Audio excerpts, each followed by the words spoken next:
Today, we're going to look back at a single, harrowing night in history. A night whose echoes, you'll see, can still be felt today. The event we're talking about is called Kristallnacht. It's a German word, and it translates to the Night of Broken Glass, a name that sounds almost poetic, but it describes a night of absolute brutal violence. So, let's set the scene. It's November 1938, and what's so important to get is that this wasn't just another date on a calendar. On this night, a line was crossed. A really fundamental line was crossed, out in the open, for everyone to see. So what actually happened?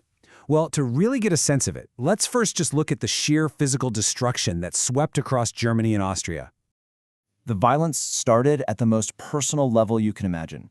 Mobs organized by the Nazis attacked and ransacked Jewish homes. Think about that. The one place you're supposed to feel safe, your sanctuary, was violently torn apart. And it didn't stop at their homes. The destruction moved right into people's livelihoods. These mobs didn't just target personal spaces. They systematically destroyed businesses owned by Jews, literally shattering the economic bedrock of an entire community.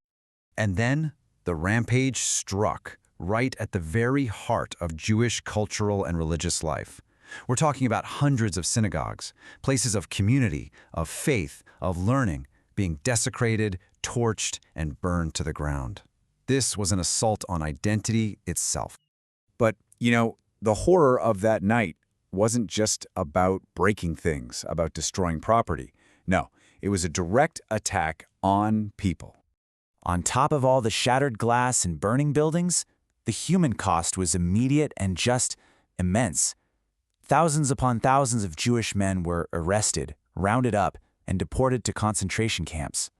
And this right here brings us to the real core of this whole explainer. The destruction, the arrests, they were horrific enough on their own.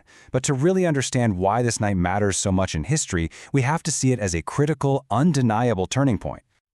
So you might be asking, okay, what made this night different? I mean, anti-Jewish laws and discrimination were already happening. That was already a grim reality. So what changed so drastically? The answer is both incredibly simple and absolutely terrifying. Violence became open and state-supported. Just let that sink in for a second. Open and state-supported. So let's break that down. Before Kristallnacht, of course there was persecution, but it often operated under some thin, flimsy veil of legality. After Kristallnacht, that veil was just completely ripped away. And that is why this event is so profoundly important. This was the moment the Nazi regime sent a message not just to the world, but to its own people that violence against Jews was now official policy. The people doing this weren't just random mobs anymore. They were acting with the full support and encouragement of the state itself. And that leaves us with a final, chilling question that just echoes from this history. We've seen how that line was crossed, how things went from persecution to state-sanctioned violence. So the question we're left with is this. When the state itself becomes the main driver of violence against a group of its own citizens, what comes next?